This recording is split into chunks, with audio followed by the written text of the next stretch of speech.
बात अब हिजाब विवाद की करेंगे, जिसमें हिजाब पर कर्नाटक हाई कोर्ट के फैसले को रोकने की मांग याचिका पर सुप्रीम कोर्ट ने कहा कि होली की छुट्टियों में सुनवाई हो सकती है।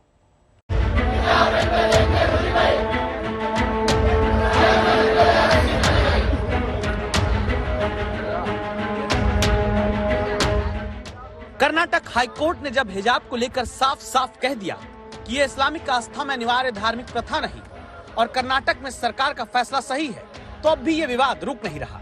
दो तस्वीरों से समझिए। पहली इस बात की गवाही कि छात्राएं विरोध में कॉलेज क्लास में नहीं जा रही, और दूसरी तस्वीर हाई कोर्ट के फैसले के खिलाफ कर्नाटक में शहर बंद कराने की।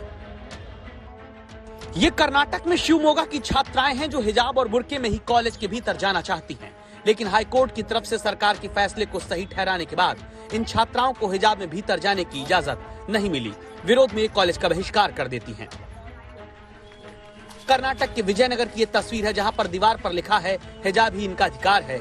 इस कस्बे के भीतर हिजाब के समर्थन में कई दीवारों पर ऐसे स्लोगन लिख दिए गए। कॉलेज की दीवार पर हाई कोर्ट के फैसले के खिलाफ लिखी गई ऐसी इबारतों को बाद में हटाया जाने लगा।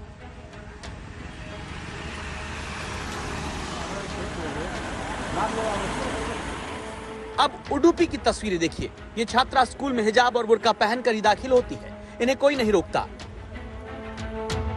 थोड़ी देर में एक शिक्षक बात करते देखते हैं, फिर इस छात्रा को आगे जाने दिया जाता है। ये तस्वीरें उसी उडुपी की हैं जहां से जनवरी महीने में हिजाब का विवाद शुरू हुआ। हाई कोर्ट के फैसले के बाद जब यह तय है कि छात्राएं तय स्कूल यूनिफॉर्म में ही क्लास जा सकती हैं, तब ये छात्रा स्कूल तक कैसे भीतर जाती है। एक दूसरी तस्वीर देखिए।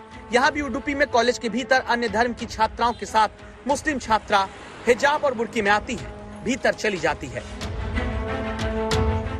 ये छात्राएं कैसे हिजाब में पहुंच पाईं, इसे समझने के लिए आपको हम बेंगलुरु की कहानी दिखाते हैं।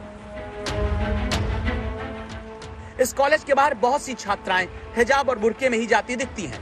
पहले इनसे सुनिए कि ये कैसे स्कूल के भीतर जा पा रही हैं।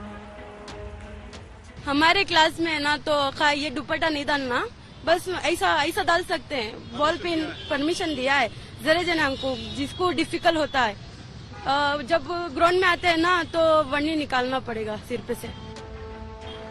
यानी तमाम छात्राएं हिजाब या बुर्के में स्कूल कॉलेज तक तो आती हैं, लेकिन फिर भीतर हिजाब और बुर्के को हटाकर क्लास में तय यूनिफॉर्म के साथ शामिल होती हैं। तो क्या ये हाई कोर्ट के फैसले का पालन कर रही हैं? एग्जाम्स नियर बाय है तो कोई रिस्क नहीं ले सकते।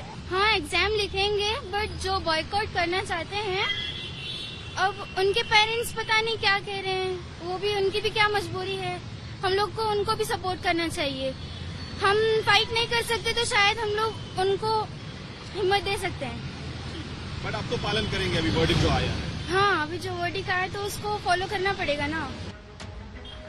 यानी कर्नाटक में अब छात्रा या तो हिजाब पहनकर स्कूल तक आ रही हैं, या फिर भीतर तय यूनिफॉर्म में क्लास अटेंड करती हैं, या फिर इसी बात पर कायम रहती हैं कि बिना हिजाब वो शिक्षा हासिल नहीं करेंगी। जैसे हासन जिले में छात्राओं के एक वर्ग ने हिजाब पहनने से रोके जाने पर कॉलेज का बहिष्कार किया है। हिजाब को इस्लामिक आस्था में अनिवार्य प्रथा न मानने के हाई कोर्ट के फैसले के खिलाफ अब मुस्लिम संगठनों ने गुरुवार को कर्नाटक बंद का भी ऐलान किया। 17 मार्च 2022 पूरी रियासत कर्नाटक में मुकम्मल एक दिन के पुरअमन बंद का ऐलान हम करते हैं। हुकूमत को बावर कराया जाए कि हमारे इस मुल्क में मजहब पर अमल करते हुए तालीम हासिल करना मुमकिन है।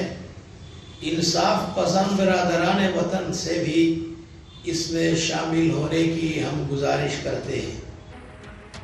बुधवार को कर्नाटक के भटकल में ऐसे ही बंद कराया गया, जिसके पीछे पीएफआई संगठन रहा। अब यह विवाद सुप्रीम कोर्ट की दहलीज पर पहुंच चुका है, जहां सुनवाई होली की छुट्टियों के बाद होगी।